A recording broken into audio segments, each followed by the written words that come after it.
en malček gmajnico. Kolikokrat so zapeli te besede in sanjali čez karavanke v Korotan.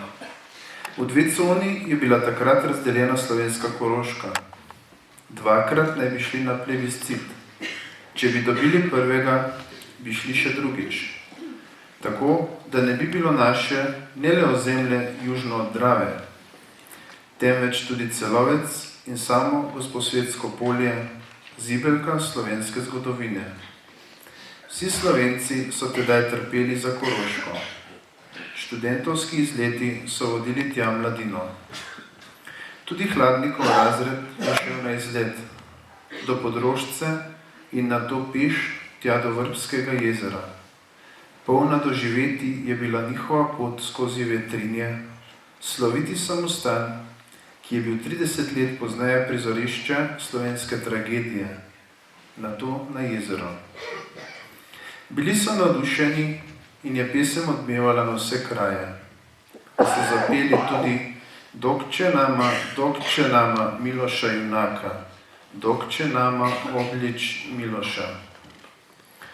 Tedaj se nismo zavedali, da je bila ravno srbska navzočnost na Koroškem glavni vzrok, da smo izgubili oktobrski plebiscit leta 1921, se je spominjal Hladnik. Namesto Srbov naj bi SHS poslala slovenske fante, ki bi znali simpatizirati z našimi ljudmi.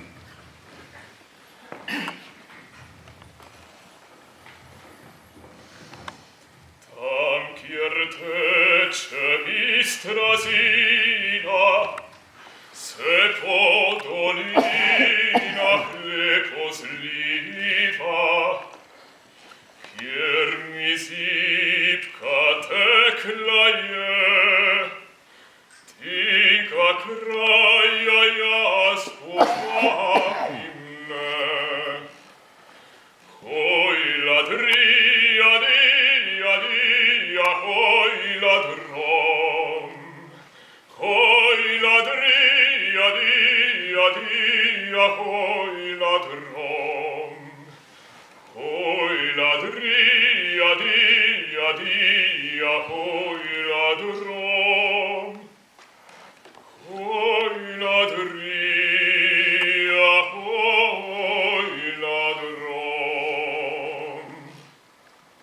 Slovenska mat me je rodila, na svojih prsih me dojila. Slovenske pismi je prepivala, ko dete me je zivala. Hojla drija, dija, dija, hojla drom. Hojla drija, dija, dija, hojla